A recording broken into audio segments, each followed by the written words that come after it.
Greetings, dear participants. Welcome to the Technical Working Party's preparatory webinar.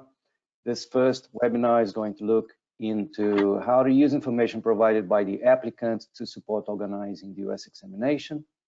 This is the first of a series of 3 webinars that will take place over the course of this week. This is the first webinar, and a couple more are scheduled for the next 2 days. This is a short webinar to provide an introduction to the theory or UPOV guidance on technical questionnaires and selecting similar varieties to organize the DUS examination. It will be followed by a panel discussion with DUS experts from UPOV members and a session on questions and answers. The first part is on technical questionnaires and application forms. And in particular, you should recall that authorities, when they contact the applicants, usually they use a technical questionnaire. UPOV provides a model technical questionnaire, which is included in each of the test guidelines. In these technical questionnaires, there are specific characteristics that are relevant for distinguishing varieties and supporting organizing the DUS examination, as well as information is required on the breeding scheme of the variety or how the variety was developed, and also any other information that may be helpful to distinguish varieties, such as photographs, for example. The technical questionnaires also ask about similar varieties, as the breeder may be in the best position to advise on which are the most similar varieties and the differences between the candidate and these varieties. All this information is, of course, extracted from the document General Introduction to the Examination of Distinctness, Uniformity, and Stability, available on the UPOV website. Here we have a few screenshots with examples of technical questionnaires from UPOV test guidelines. As in any application form, it addresses the applicant and provides information on how the variety was bred or discovered and developed. In addition, the applicant should provide information on how is the variety propagated. There is a specific section for characteristics that are useful for organizing the growing trial. In particular, these characteristics may be used for grouping of varieties. These characteristics are usually characteristics that are so reliable that even when they are documented in different places, they're useful for enabling to exclude varieties that would not need to be compared in the growing trial, as well as to group together those similar varieties that will need to be compared in the trial. We have here a simple example of apples. So once a candidate variety is filed for protection, using grouping characteristics, you could reduce the size of the growing trial through excluding those varieties that would clearly not require to be compared on a side-by-side growing trial. In addition, the technical questionnaire also requests information on which are the most similar varieties and what are the differences between these and the candidate variety. Another part of organizing the examination of distinctness is selecting the most similar varieties for growing trials. And first, we should start from the concept of varieties of common knowledge, which include varieties that are available worldwide, whether they have been commercialized, whether they have had their descriptions published, any applications filed for plant variety protection or national listing, or titles granted for these purposes, or varieties that are accessible in collections. All these varieties should be considered as varieties of common knowledge and should be considered for the examination of distinctness. That would lead to a large number of varieties that would need to be reduced to organize a viable DUS examination.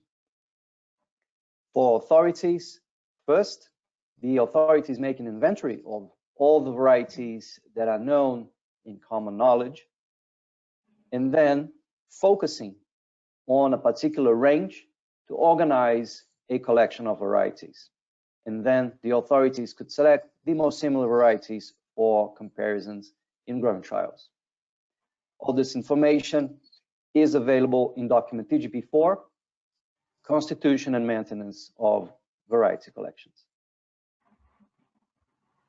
Variety collections may take two forms. Normally, variety descriptions are contained within the variety collections.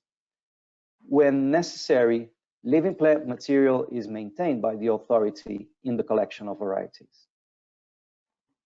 Variety descriptions have a few aspects to be considered, such as where are the descriptions coming from, or which authority has generated these descriptions, whether they are complete, using UPOV test guidelines, and also the environmental influence on the place where these varieties have been generated.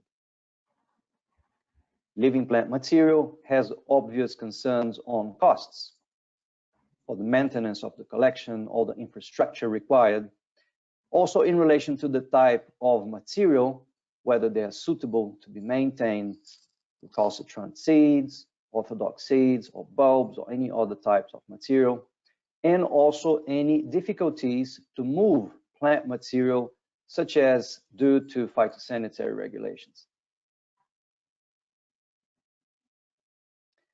The maintenance of variety collections, once the collection is established, it needs continuous updating. New varieties enter into common knowledge as we speak. The descriptions themselves need to be updated according to new characteristics, new states of expression that may be included in UPOV test guidelines.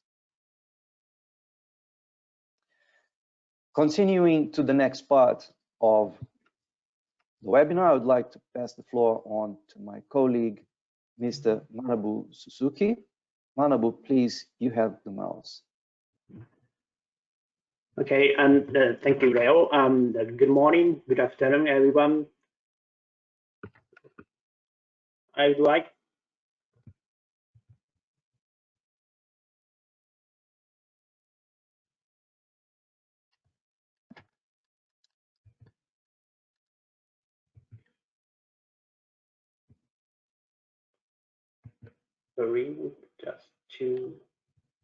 So I'd like to briefly present how the molecular information on DNA profile is used in organization of DS examination to reduce the number of similar varieties to be run in the comparison trial.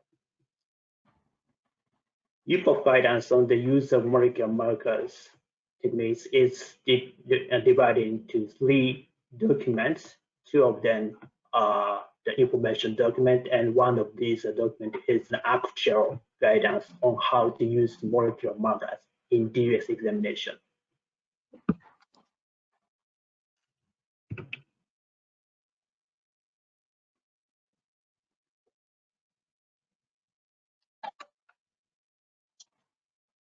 I will explain the actual guidance on how molecular markers are currently recommended and proposed to be used for DNS examination purpose, which is the document TGP15 guidance on the use of the biochemical and molecular markers in the examination of the DUS. The TGP15 displays and explains the model with positive assessment in relation to the compatibility with the UPOV convention and provides the real example of it.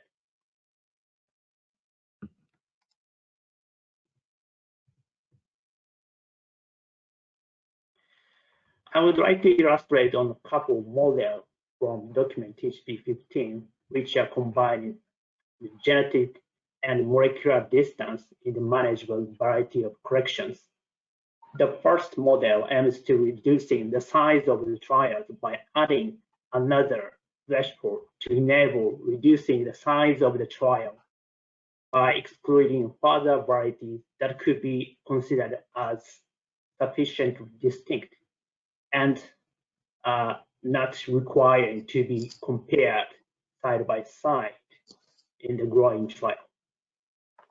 This model was developed by their colleagues from France and is based on the fact that they were first assessed and there is reliable information that the molecular distance are sufficiently related to the phenotypic distances, and that the method selects similar variety in the collection and does not create an increased risk of the not selecting variety in the variety collection, which needs to be compared to the candidate varieties in the field. In this schematic, you can see that by the inclusion of such molecular distance, which is established on the basis of field experimentation conducted by the experts, the Gaia morphological distance used as a measurement of the phenotypical distance that initially would have required minimum distance of 6 points in the Gaia could be reduced.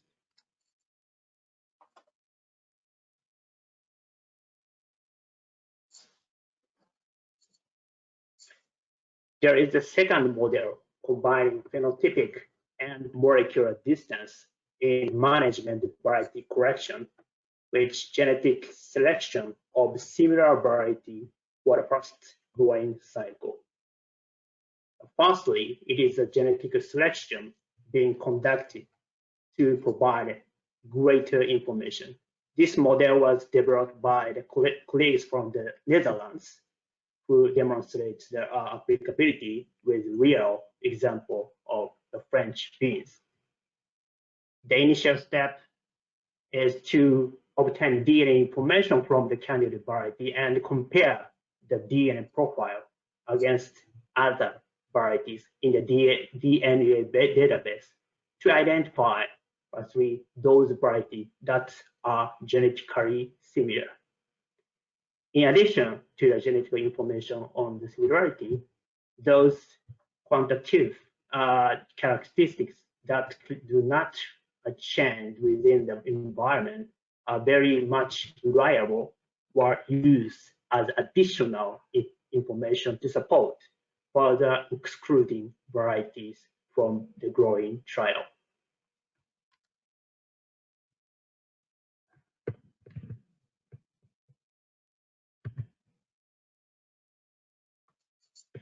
So by enabling the authority to obtain a data that is compatible because of the variety having been grown in the same location, in the same the trial, with morphological information collected from the same growing trial, the expert can then conduct another check for similar variety, which maybe have been required or which should be grown side by side, and then take a decision whether another growing cycle should be organized, excluding any further variety that should be compared based on those results combined from the same testing station, or if clearly distinct. Then the variety could be exempt from the second growing cycle.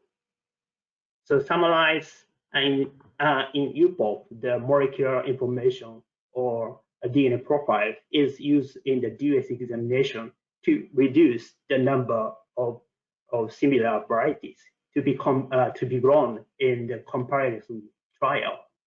And those are actual examples are provided in the document TGP 15. So thank you so much. Thank you, Manabu. Now we continue on to a panel of DUS experts from UPOP members, and I will pass the floor and the mouse to our first panelist, Ms. Cecile Machenet from the Netherlands. Please, Cecile, you have the floor. Thank you, Leontino. Good morning, maybe good afternoon, everybody. So I hope it works. I'm trying to go through, but maybe I have to wait. Okay. How to organize DUS examination with the information provided by the applicant. So in this very short presentation, I want to focus on two examples. One example is how we are working at NACTEMBO in the Netherlands with the tools to make as efficient as possible the grouping system of varieties. I will show you. And the second example is to focus on the risk when there is a mistake, some wrong information on the TQ. We have to be patient, I think. Yes.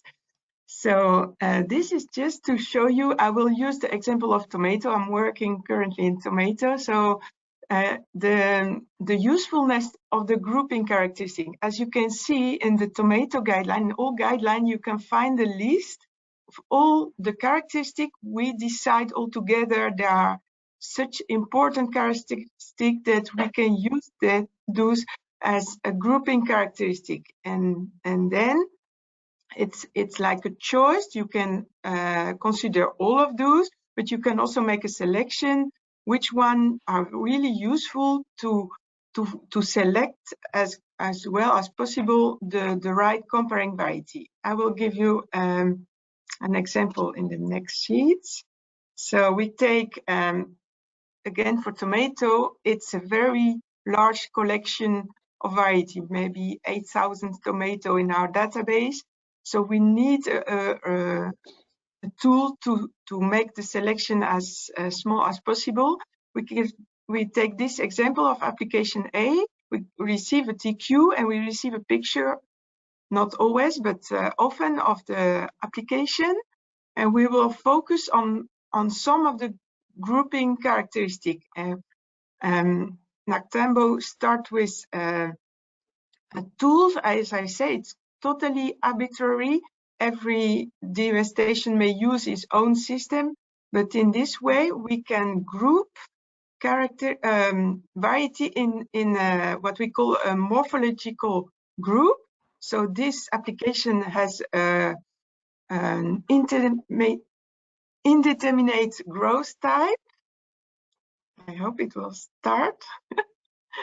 Yes, so you can see in the table we will focus on the indeterminate growth type tomato, and we know there is this fruit has green shoulder, so it's present. Sorry, I take some few. The shape of the tomato we included in our table is circular, round, and at the last is the number of locule. We know from the TQ that this variety has 2 or 3 locule. So we can conclude in our database, for us, the morphological group is, if it works, 26. Then we know for sure that all the varieties included in our database in another morphological group are, per definition, with at least one grouping characteristic difference, so they don't need to be included in the trial. So this is a way to make a selection, and the same can be done for resistance characteristic. We also do that the last few years. We have more and more resistance in tomato. So here, just to illustrate, this was our application, and if we don't do this selection in group 26, we have already like 470 tomato. But if you noticed in our table, which is based on many years ago made, we didn't include the color, the fruit color. So you can imagine tomato is mostly red, and nowadays all are color. But sorry, it's going very slowly. So all the tomato were selected in this group, and at the end we only focus on the yellow tomato, and we had 2 comparing variety to select. Yes. The last example is the risk of a wrong information on the TQ. We take another example, application B. It's very small, but this applicant said that on the TQ, the green shoulder of the tomato before maturity was absent. We select two comparing variety, X and Y, and in the first trial, it appears to be present. You can see on the picture, it's not strong, but it's present. So that's the reason we needed to look again for comparing variety in the right group with green shoulder. And we included this, another comparing variety Z in the second trial, but in this case, it appears to be very close morphologically. So we need, in this case, a third trial. So that's the risk when there is a mistake or something wrong in the TQ for very important grouping characteristic. It can evaluate in a third trial, in a longer DUS trial. So these were just few examples. Thank you. Thank you, Cecile. We will continue now to our next panelist, Mr. Chris Barnaby from New Zealand. Please, Chris, you have the floor. Hello, everybody. The technical questionnaire is an essential component of the application for the authority and also for the breeder. Breeding information in question 4 provides the authority an initial impression of the variety and how it was created. The origin of a variety is significant in assessing how uniformity will be determined and how the variety may be more generally classified. The descriptive information contained in questions 5 and 6 of the TQ is the starting point of the authority's determination of DUS and provides a preliminary description of key features. In addition, it provides information regarding potential similar varieties as described by the breeder. For the applicant, it is an opportunity to set out what the variety looks like, how it differs from other varieties, and to inform the authority about other particular information such as cultivation requirements and availability of plant material. Question 5 of the TQ, as we have seen earlier, is a list of key characters, an initial basic description of sorts. It is these characters which usually initiate the grouping process, which we have heard a little bit more about from the previous speaker. The authority should exercise some caution in using character information in question 5. The applicant certainly knows their variety, but how an applicant describes a particular morphological character is not necessarily the same as the DUS examiner. The state of expression selected by the applicant may arise from a somewhat different interpretation. The inclusion of example varieties in the technical questionnaire goes some way towards a common way of describing, but it should not be assumed that the applicant has knowledge of those example varieties. There is no question that the TQ is a crucial starting point for candidate variety knowledge, but it should be supplemented by information from other sources where available. Information supplied by the applicant concerning the examination of the variety under question 7 and availability of plant material in question 9 can be essential in determining the testing arrangements and specific details for the variety examination. New Zealand has 5 possible testing arrangements, and 2 of those arrangements include cooperation with the applicant. In particular, a use of applicant resources for the growing trial. For ornamental species, testing is often carried out on the applicant's property, where the applicant is responsible for the growing trial and the authority for the DUS evaluation. The technical questionnaire can provide useful information to assist with examination and testing, such as the need for a greenhouse or laboratory facilities for certain characteristics. It also includes a summary of plant material availability, including where plant material is located, availability of other varieties, and possibly the stage of maturity of any plants in the candidate. Availability of plant information is also useful for species with collections, which will require submission of plant material. Some fruit crops are centrally tested in New Zealand, and applicant information supplied at application regarding plant material availability makes it possible to set an achievable submission timetable. Applicant information can be vital in planning the testing arrangement and the time frame for testing. DUS testing should aim to be carried out in a timely manner. However, not all parts of the process are managed by the applicant or the authority. A good example is when candidate plant material must be imported. For New Zealand, around 60% of applications are for varieties bred by foreign breeders. This usually requires plant importation at some point and can pose difficulties and delays due to New Zealand's very strict biosecurity rules. If the TQ states there is no plant material in the country and importation and quarantine have yet to occur, this will certainly lengthen the testing timetable depending on the species and whether national testing is necessary. The use of information from the applicant which assists the organisation of DUS testing is of particular importance in the New Zealand system, taking into account the range of testing arrangements used and the various types of cooperation with the applicant and other parties. So in conclusion, applicant information is vital to several components of the DUS testing organisation. The information provided can be used to conduct or organise classification of the variety and identifying the key features of that variety, initial grouping of the variety and the identification of similar varieties, aspects of the growing trial, such as special growing requirements, and availability of plant material and the testing timetable. Thank you. Thank you, Chris. We would continue now to our next panelist, Mr. Malaroto Lekoane and Mr. Henny Venter. Please, you have the floor.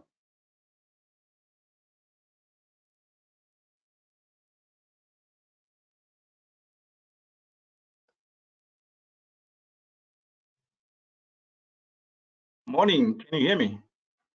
Yes, we can. Okay, thanks very much. Thanks once again for giving us this opportunity and to share our experience with regard to the usage of UPOF technical questionnaire. I'm with my colleague Henny and myself. I'm responsible for the evaluation of agricultural crops and vegetable crops. So my experience is on seed. So my colleague will also share the experience on fruits, because he's working with fruits. The information supplied by the breeder is very much important to us during the planning of the trial. We really depend on it. Officials select varieties of each candidate variety based on the information supplied on the technical questionnaire. We have a database that contains all the grouping characteristics plus the aesthetic characteristics of all registered varieties, especially the local ones. TQ also help us. If you check point 4 of TQ, the breeding scheme, it also helps us in separating the trials, because you cannot plant hybrid trial together with open pool the trials. So it helps us to separate the trials, because in some crops we do have a large volume of varieties. So we are trying to separate those so that they can be easily evaluated. Again, it also helps us during the randomization, because all the grouping characteristics, immediately we've got a database, and if you receive the application, we put that new characteristics on that database, and then it helps us with the randomization of our trial. Sometimes we do have a challenge with the TQ. Sometimes the breeders, when they submit the application, they do not fill in the correct information, or sometimes they miss information. They don't fill all the characteristics. So we conduct the client so that they can correct the TQ.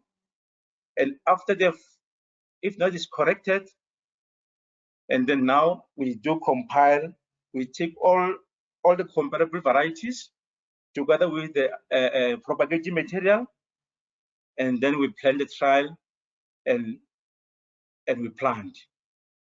That is a section of the seeds. Maybe my colleague can also add. Thanks very much. Penny? Yes, good morning. It's good to see you all. Yes, I'm more into fruit, so I was speaking about fruit this morning, and I think Chris knew that quite well from my side. So fruit crops in South Africa, we have a system of breeder-based evaluations. In short, the breeder or plant improvement organization do the establishment of the varieties on the premises, and then the officials from the department do the evaluations. And because of the high cost of the maintaining of the varieties, makes it even more crucial that the correct varieties of common knowledge are chosen. And we're making use of the National Reference Collection in the variety to find the variety of common knowledge if it's not available on the breeder's premises.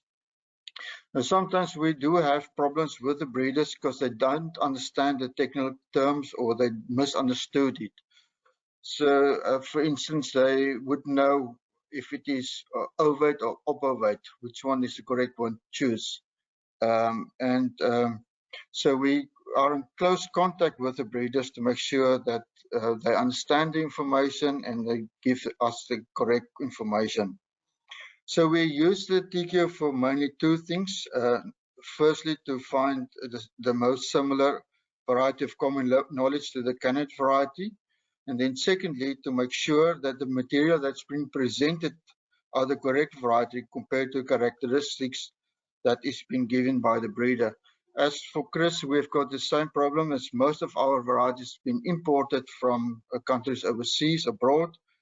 And to make sure that we've got the right material, we make use of the TQ to make sure it is true to type to the variety. So the breeding method also plays a role with fruit because this determines the number of trees to be planted. If the candidate variety is mutation, then 10 trees has been planted, and well, if it's a crossing, 3 to 5 trees has to be planted. As well as the rootstock plays a factor.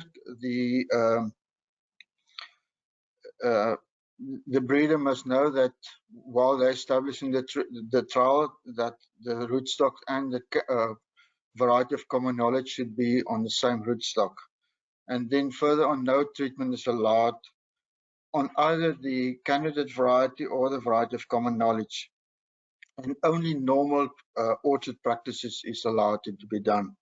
So what information has been used? Firstly, the technical questionnaire grouping characteristics given by the breeder. That's the main thing.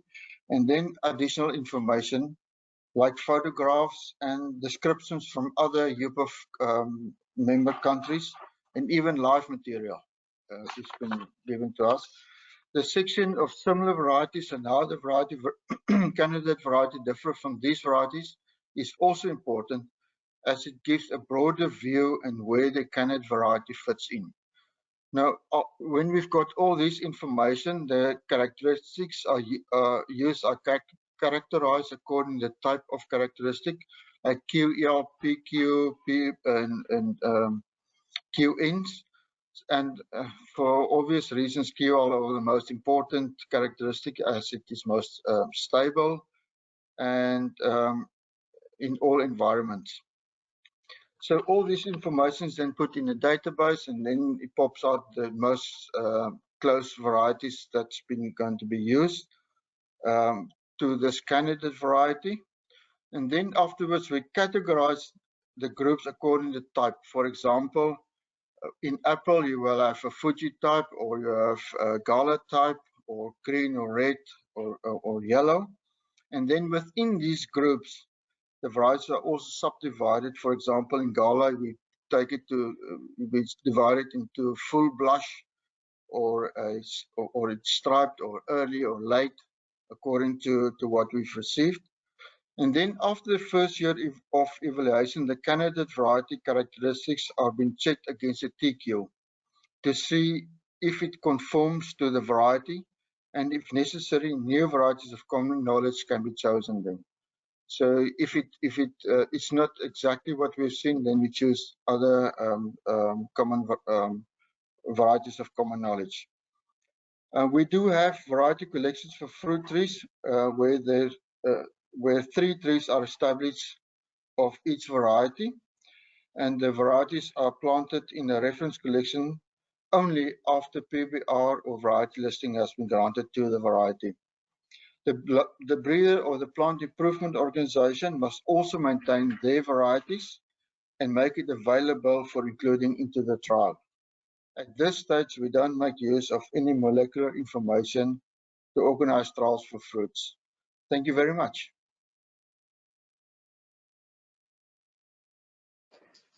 Thank you, Maneroto. Thank you, Henny.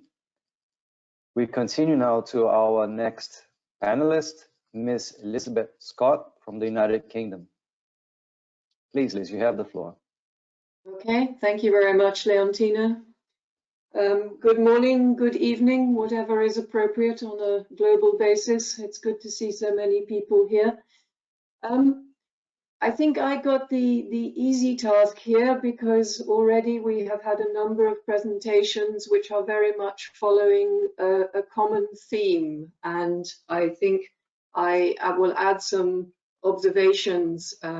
As those of you who know me, my personal background is mainly in the testing of ornamental and horticultural crops, but I think that will add some further insight to what everybody else has already said. I think key point is, what is the technical questionnaire?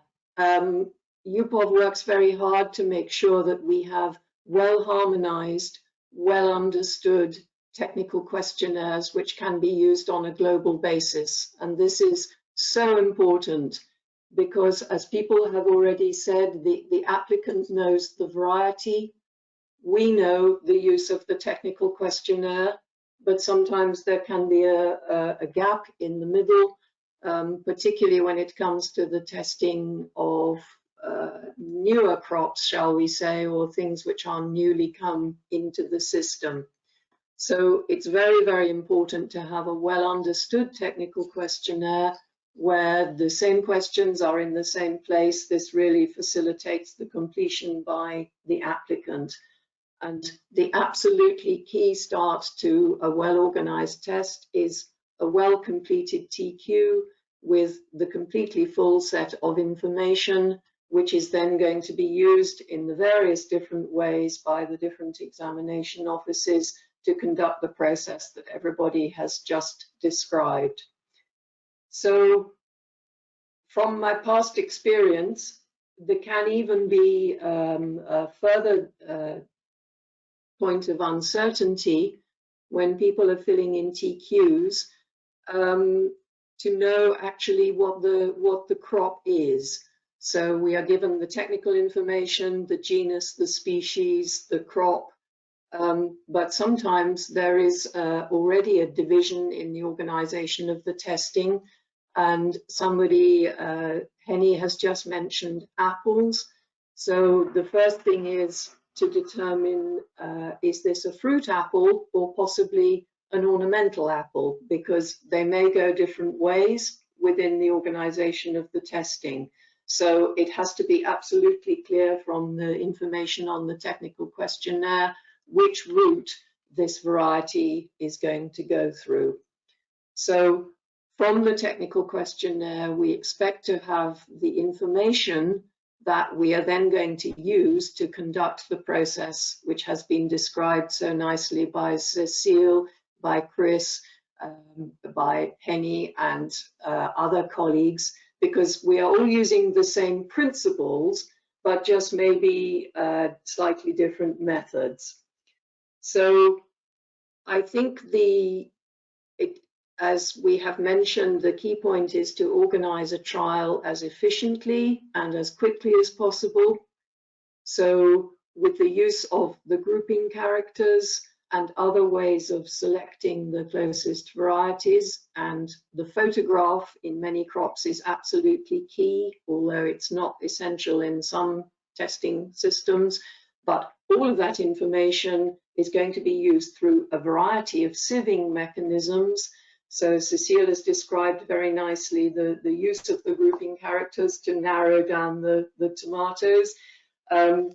But it will depend a little bit by crop, I think. We have mentioned also the potential use of molecular characters to assist in the process. So the bean example, and we are investigating the use of that kind of system in other bean crops. But it comes down to that selection of the similar varieties, which are the ones that are going to go into the trial. And as Chris has mentioned, and Henny, this is particularly important where we are dealing with perennial crops, where there is vegetative material that perhaps has to come from outside one's own country, where that's going to take a long time to set up. So it is really, really important that as much information as possible can be exchanged, as much technical information, in order to make sure that the trial is set up in a well-organized way, containing the right varieties from the start. However, the system is not perfect. And again, the trial will be designed to be as efficient as possible and as quick as possible, based on the information provided in the technical questionnaire. But there is always the risk that at some point that information has been misinterpreted, or maybe it's presented in a way which is not always clear. But I think we should emphasize rather the risk of success rather than the risk of failure, because in most cases these sieving mechanisms allow the selection of the correct varieties. But the key point always is when you actually get to the growing trial, then the whole selection is going to be reviewed during the growing trial.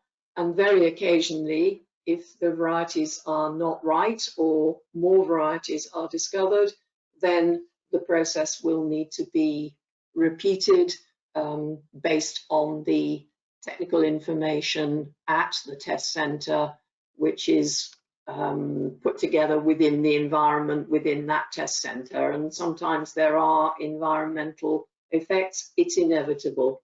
So finally, I would say that the use of example varieties, comparison varieties on the TQ to actually make reference to existing known varieties also is really helpful when the TQs are filled in, because that gives a point of comparison, the whole basis of the UPOV system. And if that comparison doesn't seem to make sense when is examining the TQ, then that can give rise to further questions in advance, rather than when the trial has already been set up with the wrong varieties. So I think we are presenting to you a common view of some slightly different ways to approach the situation, but with the same basic principles of this narrowing down process based on the fully well completed TQ. So we hope we have presented a good overview. You certainly have. Thank you very much, Liz. Now, so in Canada, our situation is a little bit unique compared to others. We have a breeder-run testing system. So this is certainly permissible under both the 1970 and 91 acts of the convention. which state in Article 12 that there are various arrangements for conducting DUS examinations. One that many people are familiar with is state-run testing system. That is very predominant in European countries. In Canada, we have elected to arrange another party, in our case, the breeder or a trial coordinator, to grow the trials. We also take into account growing tests that are conducted by other UPOP member countries, and we will take those over.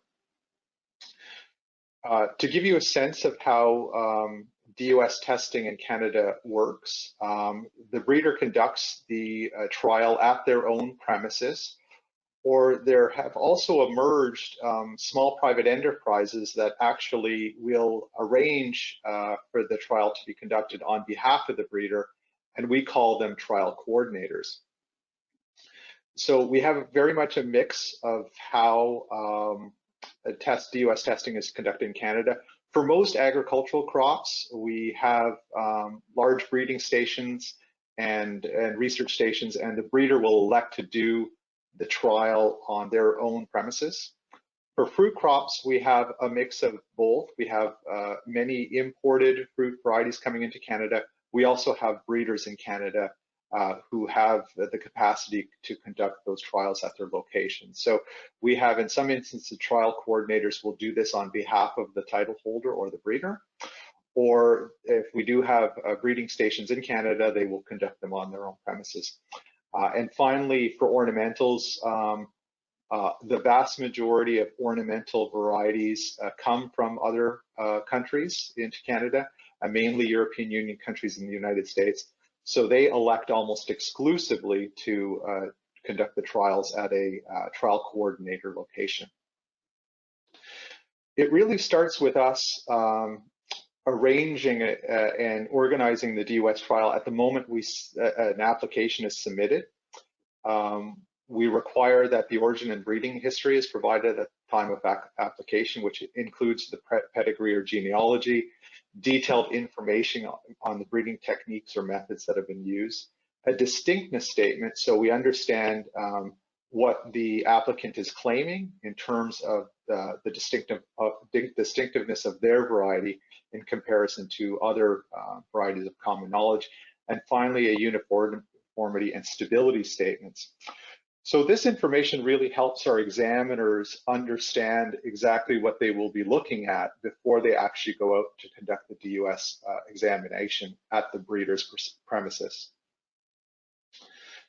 What we do is the moment that we've accepted an application for filing, we give the applicant or the title holder a time frame for which they have to commence their DUS trials. Prior to the start of the growing season every year, we send a reminder email to those individuals who are scheduled to have a DUS examination conducted in the current growing season, a reminder to fill out a request for site examination and pay their fees. And what this does is the information we glean from that request for a site examination is details on when or where where and when the varieties are taking place. So we can start scheduling or booking our transportation and lodging to go out and visit those trials.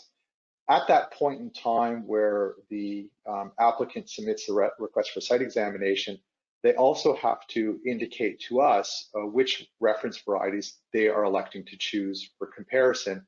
And those reference varieties will be scrutinized by our examiners prior to us accepting the site exam request and scheduling a visit to go do the DUS examination. We do also provide the breeder or the title holder in advance our test guidelines, which are essentially nationalized version of the UPOP test guidelines, giving information on how the tests and trials should be grown, how they should be collecting data, how they should be summarizing the data, and how they should be taking comparative photographs. So really, in our specific situation, it requires a lot of ongoing dialogue and coordination back and forth between our examiners and the applicant or the breeder, all the way through the process of doing the DUS examinations.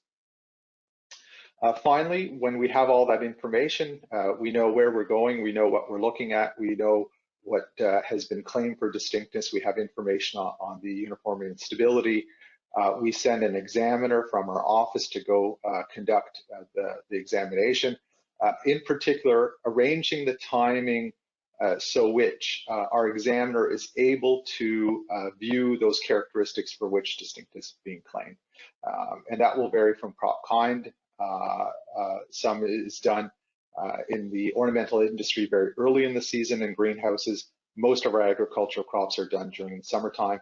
And for some crop kinds, mainly oil seeds, a lot of the information that we look at for claims of distinctness are at the end of the season prior to harvest. After we have conducted our DUS examination, the applicant or the breeder has 6 months to furnish the data that they've collected according to the test guidelines that we've submitted, as well as providing photographs establishing the distinctness of their variety from the other reference varieties of common knowledge. It's published in our plant varieties journal, and that's the opportunity for public scrutiny of the DUS examination. And if there are no objections, the variety is then eligible for grant of rights. This gives you a kind of a sense of the information that's published in our plant varieties journal. As you can see, a clear demonstration through photographs, through tables, assessing the distinctness of the variety in comparison to its reference varieties.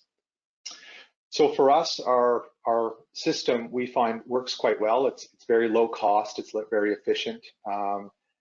We travel to the actual breeder's premises or the trial coordinator as opposed to investing in infrastructure ourselves. We leverage their knowledge, their infrastructure to do the DUS examination. And it only works through cooperation. The national authority ultimately has the responsibility for conducting the examination and issuing grant of rights, but we rely very much on ongoing breeder cooperation the whole way through the process. And then finally, the last element is a high degree of transparency in terms of public disclosure of all the information assessed in the DUS examination published in our plant variety journal. So thanks very much for the opportunity to share that with you.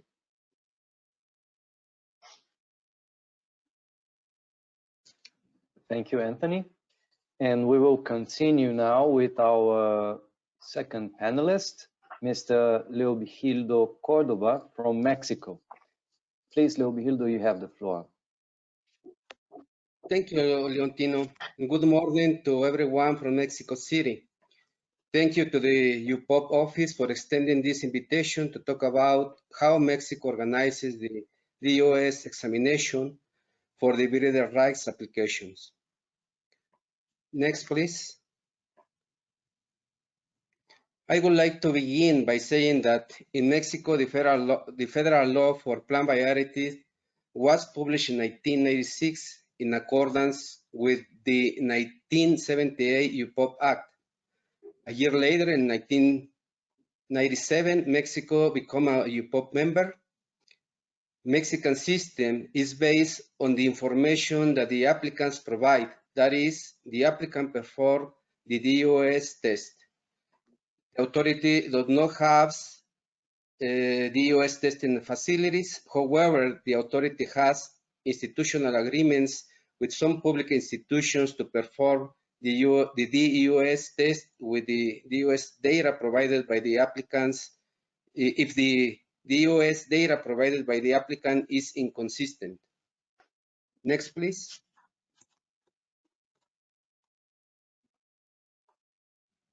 At this slide, it can be resumed the steps to extend the recognition of the breeder rights. At the first step, an application should be filled out by the promoter.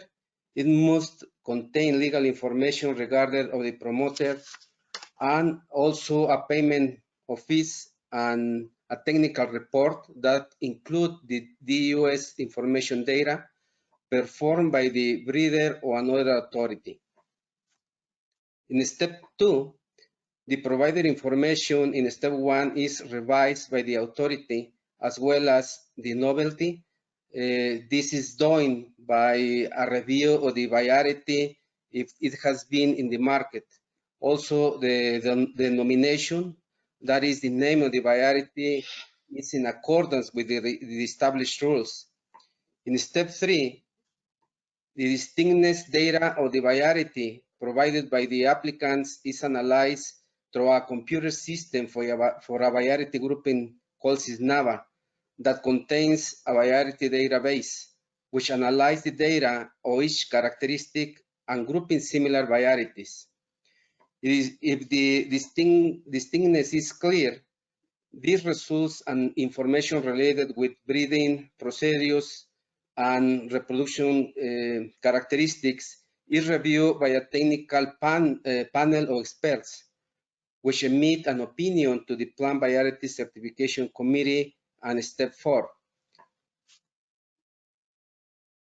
if there is no clear distinction of the distinctness of the variety, the authority requests plant material to perform the DUS test.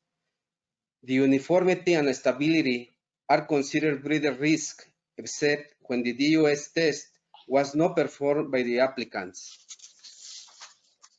At step 4, the Plant Variety Certification Committee analyzes the opinion of the technical panel of experts of each application, and the breeder rights is granted or denied.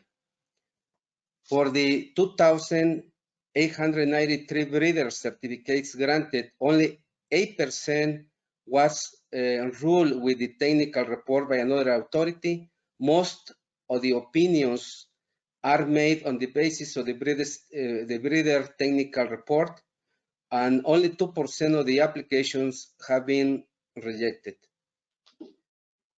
An important point is that up to now, we don't have any complaints about this process. This is a very short resume of how this process is conducted in Mexico.